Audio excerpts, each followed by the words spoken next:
Before we dive in, a quick warning. Viewer discretion is seriously advised. What you're about to hear is for education and entertainment only. This is the exact federal courtroom testimony from the Sean Diddy Combs trial, straight from Inner City Press's report. The courtroom fell completely silent when the judge called the next witness, and every eye snapped to the back, shocked to see a familiar face step up. None other than Usher Raymond, the Grammy-winning R&B superstar, was about to spill tea, but not about music or label drama. Nah, this was about the real dirty secrets lurking behind Diddy's powerful empire. For years, Usher stayed quiet, played along, smiled for the cameras, and dodged every uncomfortable question. But now, as Diddy faces serious federal charges, trafficking, coercion, and running a criminal enterprise, Usher's ready to blow the lid off. He confessed the truth's been eating him alive, from what he saw at just 14 years old under Diddy's watch, to what he later uncovered about the entertainment world's darkest shadows. This testimony isn't just jaw-dropping, it's historic, and it could flip the entire game on its head. Usher kicked things off by sharing the moment his mom told him he'd be living with Diddy in New York. Fresh-faced and only 14, right after his debut album dropped, Usher was hyped to climb the music ladder. His mentor El Reed thought hooking him up with Diddy would fast-track his rise.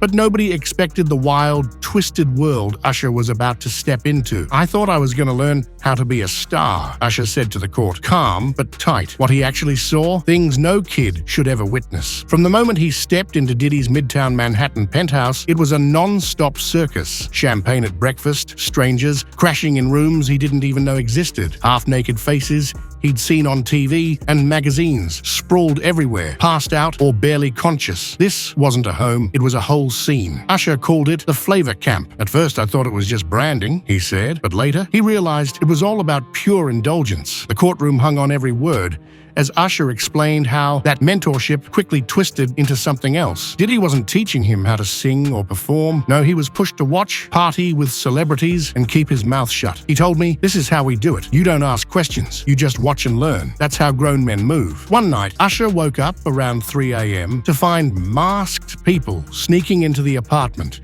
Candles flickering low, music playing soft down the hall. When he stepped into the living room, what he saw felt like a ritual, a wild, structured party with cameras, guest lists, and nobody acting surprised. "I thought maybe I had walked onto a movie set," Usher recalled. "I knew I shouldn't be seeing this." Then he was told to leave. He was told to go back to bed, but sleep didn't come easy that night. That moment, Usher says, it changed how he saw Diddy forever. The next part of his testimony hit hard, focusing on all the warnings he never got. Not from his record label, not from his mom, not even from industry insiders who all knew exactly what Diddy's world was really like. People thought Diddy was just eccentric, Usher explained, but they didn't realize his power was quiet yet absolute. If Diddy didn't like you, your career went nowhere. If he did, your silence was part of the deal. Usher told the jury there were others, young artists like him, pulled into Diddy's circle, promised a fast track to fame, but slowly caught in something way darker than they could grasp at first. He didn't drop any names yet, but teased that more would step up soon. There were people all around us, assistants, drivers, other musicians. Everyone acted like it was normal, but deep down, we all knew the grown folks had failed us. One of the most disturbing moments came when Usher described a private trip Diddy took him on at 15.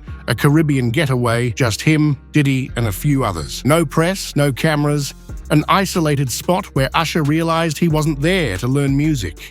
He paused. "I won't get into all of it, but I wasn't given a choice about the environment I was put in. It took me years to see the manipulation." The courtroom sat in stunned silence. Usher said after that trip, things shifted. Diddy got even more controlling. There were always new faces, more wild parties, tighter rules. And every time Usher pushed back, he got reminded who really called the shots. He told me, "You don't bite the hand that feeds you. Remember who gave you this life." Usher looked Diddy dead in the eye and said, "You didn't give me this life. You gave me nightmares." The third part of his testimony was maybe the most shocking. At 16, Usher was handed a contract with a confidentiality clause, disguised as a normal NDA to protect Bad Boy Records secrets. But it had hidden language about private events and secrecy. "At the time, I didn't even understand half the words," Usher said. His mom had to co-sign. and the label's lawyers insisted it was standard. Now he knows better. That contract was meant to keep me quiet. He signed it, trusting them, but that signature brought years of silence. He wasn't allowed to talk about the parties, the guests, the behaviors. I was told speaking out would ruin the brand, but what about what it did to me? Usher revealed that clause was pulled out years later when he tried to speak up in 2009 during an interview with a major outlet. The questions got personal, and suddenly Bad Boy's old legal team called, reminding him of the NDA. They said, "We hope you're not trying to ruin your reputation." He never did the interview, but it wasn't just lawyers. Usher said he got veiled threats from people still tied to Diddy's empire, folks he hadn't talked to in years. You think you're done with that world? Nah, it's never done with you. Step out of line and the consequences hit, not just your career, but your safety. The courtroom went cold as Usher pulled out the NDA. The judge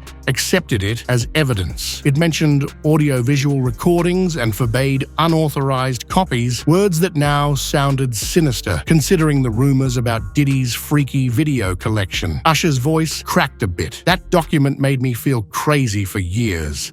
Like everything I saw, everything I felt wasn't real, because I couldn't say it out loud. His voice wavered as he recalled a lesser-known moment from '96 when he was just 17, and Diddy took him to a private mansion party in Atlanta. It was a turning point that changed how he saw the man he once called mentor. Diddy was in full party host mode. Celebrities, models, and mysterious men who seemed totally unrelated to music filled the house. Usher said he wasn't ready for what came next. A lavish mansion with marble floors, security at every entrance, a DJ spinning all night, but the real shock was the secret room.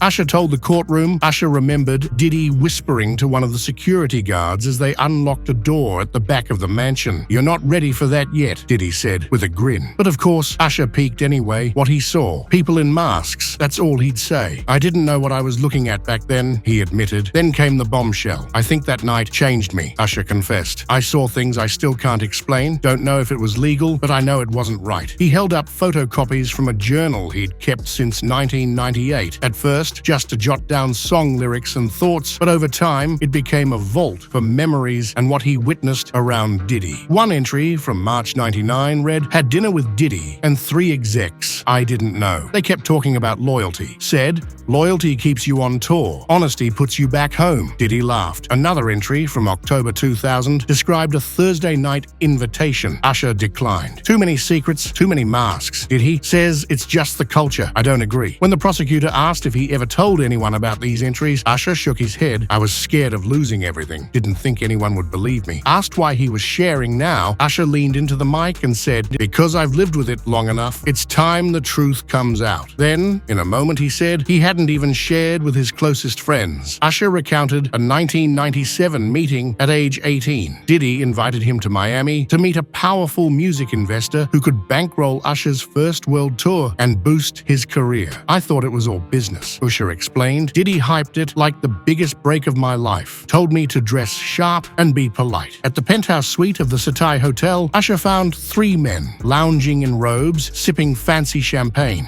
with several quiet young women in the background. One man, he said, was from overseas and asked if Usher wanted to be remembered forever, but he wasn't talking music. Usher said he was then left alone with the men. "I felt trapped," he testified. "They didn't touch me, but one put his hand on my shoulder and said, 'You can stay or you can leave, but you'll never get another invite like this again.'" After that night, things shifted. Usher was pulled off a tour, and a major producer suddenly bailed on working with him. "No one ever said it was because I left that suite," Usher said, "but doors that were always open, they slammed shut." He also testified that weeks later, Diddy showed him a disturbing handheld video of another young artist doing something he wouldn't have agreed to unless someone made him. When asked if Diddy threatened him, Usher paused. He didn't have to. The people around him, they did. They didn't use words. They used silence and exile. That's when Usher realized fame wasn't about talent anymore. It was about submission. That's how you stayed famous in Diddy's world. His tone grew raw as the courtroom dimmed and cameras locked onto his face. "This is the hardest part," he said, "because it's not about me anymore." He went on to describe the early days of Justin Bieber's rise. Usher had helped launch Bieber's career, mentoring and co-signing him at the start. "It was all good at first. I wanted to be the big brother I never had," Usher said. But then Diddy stepped in. According to Usher, Diddy started bringing Bieber to parties, calling it Flavor Camp, the the same phrase he'd used with Usher years before. Bieber was just 15, but they treated him like he was grown. One night in 2011, Usher got a call from Bieber. At first, Bieber didn't say a word, just heavy breathing on the line. Then finally, he whispered, "I want to come home." Usher's team scrambled to find him, but Bieber went radio silent for 2 days. When they finally met again, Bieber wouldn't even look Usher in the eye. He just muttered, "It's fine, I'm good now." But Usher knew better. He wasn't. Usher testified that he later confronted Diddy privately and asked bluntly, "What are you doing to these kids?" Diddy just chuckled and said, "Same thing they did to me. That's how the game works." That, Usher said, was the last real conversation he had with Diddy. "After that, I stepped back. I didn't want my name tied to it, but watching what happened to Justin, I couldn't stay silent anymore." Usher also revealed for the first time that in 2018, he got a call from an unknown number, a voice threatening, "Tell him to keep his mouth shut or we'll shut it for him." When asked who he thought was behind it, Usher looked straight at the defense table and said, "I think you know." The breaking point in Usher's relationship with Diddy, he testified, came on a night that had never been publicly discussed, a low-key private party at a hidden Hollywood Hills estate in 2002. Usher said what he saw that night changed everything he thought he knew about Diddy. The event he described was less a party and more a twisted rite of passage involving young artists and models, many under the impression they were being offered career breaks. Usher testified Diddy had invited him under the pretense of meeting a new European producer. "I survived, Puffy, but did the kid in me survive? I still don't know." He closed his testimony, addressing the court, the victims watching online, and the younger generation of artists who idolize and those on trial. "This isn't just about one man, it's about an entire system that told kids like me to be quiet, stay in line, and never question the hands that fed us. But I'm here now, and I'm not afraid anymore. Not for me, I've already lived through it. I'm doing this for the ones who didn't." At that moment, the courtroom fell silent. What started as a federal case about racketeering and trafficking had turned into a reckoning for decades of silence in the music industry, what the public never knew until now. At the height of his early fame, right after releasing 8701 in 2001, Usher disappeared from the spotlight for a whole week. Industry insiders assumed he was just taking a break from the grueling tour schedule, but in court, Usher revealed the truth. He'd checked into a private mental health facility in Northern California under a false name. The cause? Unresolved trauma from his time living with Diddy as a teen. Usher admitted he'd started suffering panic attacks shortly after turning 20, triggered by things most wouldn't expect: flashing lights, tight crowds, certain types of music. At first, he didn't understand the connection, but it all came rushing back one night while staying in a New York hotel,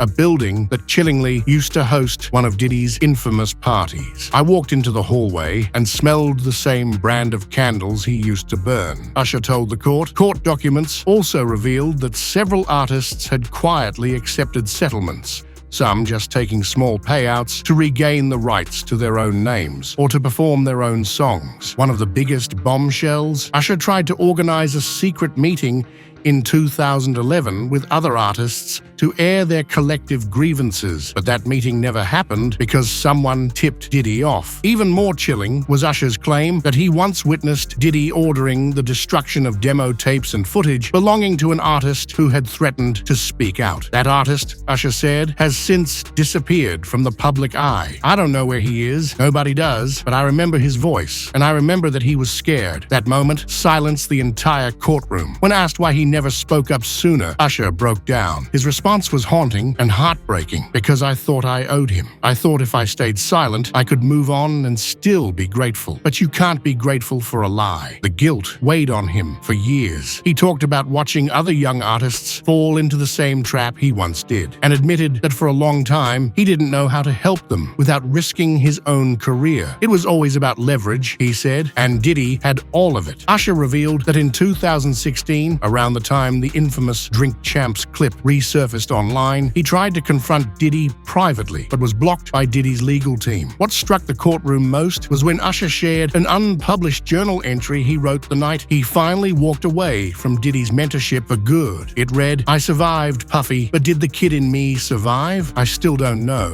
He ended his testimony addressing the court, the victims watching online, and the younger generation of artists who idolize those on trial. This isn't just about one man. It's about an entire system that told kids like me to be quiet, stay in line, and never question the hands that fed us. But I'm here now, and I'm not afraid anymore. Not for me, because I've already lived through it. I'm doing this for the ones who didn't. At that moment, the courtroom was dead silent. What began as a federal case about racketeering and trafficking had turned into a reckoning for decades of silence in the music industry, what the public never knew until now. At the height of his early fame, just after releasing 8701 in 2001, Usher quietly vanished from the spotlight for a full week. Industry insiders assumed he was taking a break from the grueling tour schedule. But in court, Usher revealed the truth. He had checked into a private mental health facility in Northern California under a false name. According to his testimony, the breakdown came from unresolved trauma, dating back to his time living with Diddy as a teen. Usher admitted he started having panic attacks shortly after turning 20, triggered by seemingly innocent things like flashing lights, tight crowds, certain types of music. At first, he didn't understand the connection, but it all came rushing back one night while staying in a New York hotel, a building that chillingly had once been the site of one of Diddy's infamous parties. I walked into the hallway and smelled the same brand of candles he used to burn. Usher told the court, "My whole body froze. I started shaking. I couldn't breathe." That night, his team rushed him to the clinic where he stayed under observation for 5 days. What he shared with the in-house psychiatrist was something he'd never revealed publicly before. "I told him I saw things no kid should see. I lived in a world where power meant silence,